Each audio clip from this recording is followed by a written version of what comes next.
I feel tremendously connected to people around the world for many reasons. One, just being an outsider, like being an immigrant in a new country. I mean, I know so many people around the world feel that way. It doesn't necessarily have to be the US, it doesn't have to be India, but just being an immigrant and a global traveler of sorts and having to try and find your feet, being a woman, and then being a woman of color. There are so many big picture reasons for which I feel like I connect with a lot of people. But more than anything, I'm just a girl with a dream. You know, I come from a really small town and I am fearless in the face of adversity when it comes to my work. When it comes to my real life, I cry. But when it comes to work, I'm a beast. I think that is, on that level, I connect with a lot of people around the world because ambition has no color, it has no language, it has no border or a country. Ambition is pure ambition, and I have it. And I wish for the women of the world to not be afraid to have it, because we've been told for such a long time that ambition is a bad word for a girl. And oh my gosh, she's too ambitious. Like, when did that become a bad thing? And so, I mean, I think I connect with people on that level. I'm not someone who thinks about what I'm going to do next for a long time. I'm very instinctive when it comes to the choices of my projects. But what I do like to think about is, would I want to watch it? Like whenever I pick a movie, or I want to definitely do a movie in India this year. I definitely want to do a feature this year here because I'm a 70mm girl. Like, I've done features all my life. It was hard to be away from that for a while, even though I have Isn't It Romantic coming out next year on Valentine's Day, which is super fun and great.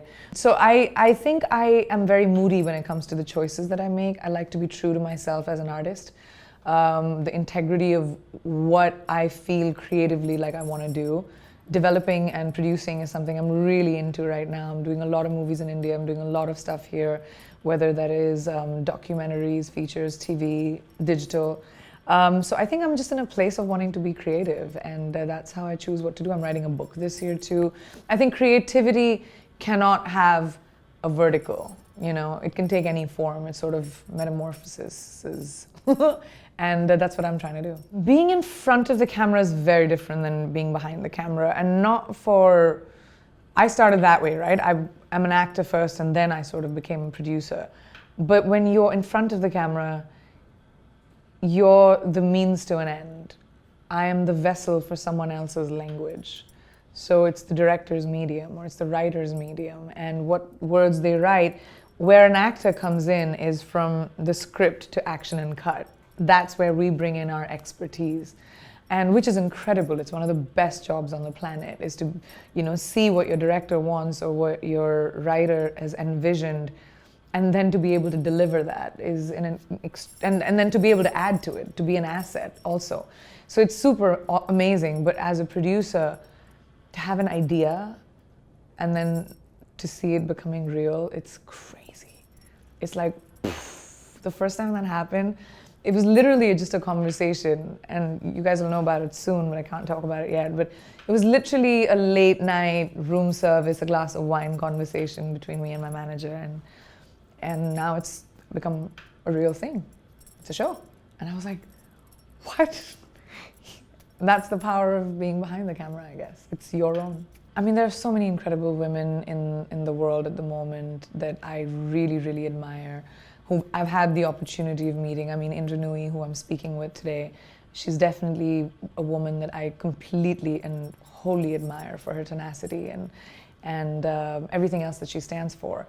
But like Patty Jenkins is another person who I really admire. I had met her and Gal, and we were just generally talking about filmmaking and cinema, and just her progressive, like her sex or her gender had nothing to do with the way she thought, and her ideas of filmmaking and the movies that she's made are just incredible. Ava DuVernay, another one. I really, really admire Reese Witherspoon as well. She's just incredibly taking, you know, charge of her life and you know, doing things with it. Mindy Kaling is another one who I really think was always ahead of the game.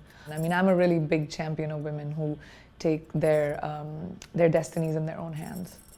I'm really excited to be speaking exactly this audience at the Women's Summit, because you have an audience full of women achievers who have, if I'm here doing the closing keynote speech, any one of the women sitting in the audience could be doing it because they've had those achievements. And so it's not me talking about myself, or it's not me talking about what I've done, but it's actually a dialogue. The way I see it is when you're in a room full of achievers, there's nothing new that I can say, but what I can say is my perspective, and that's what I'm excited about. Listening also about what, how did they get there? What did they think? What was different?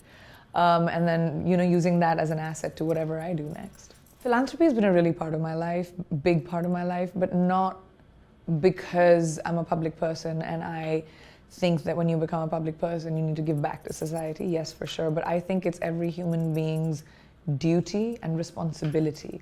The way I see it is, my mom said this to me when I was really young. She said that no matter where you are in life, there will be someone who's worse off than you. It doesn't matter. Like, sometimes we think our lives are so bad because of all the things that, insecurities and whatever negative feelings we're feeling in life, that we forget how privileged and blessed we are, because there's someone else who will always be in a worse position. So I think philanthropy is definitely a social responsibility that is extremely important for privileged people to recognize and understand that, people who are underprivileged, who don't have as much as we do, are our responsibility, because we just have one world and everyone is a part of that. So I choose to do a lot of work with children because I really do feel that they transcend language, borders, and barriers of any kind. They're the future of the world, and I choose the future.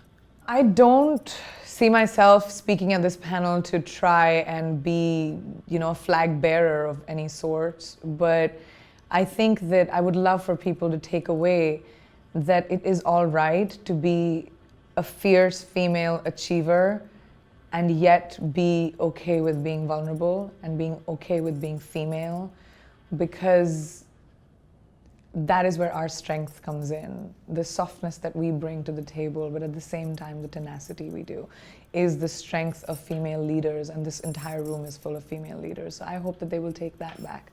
Our femininity is our greatest strength.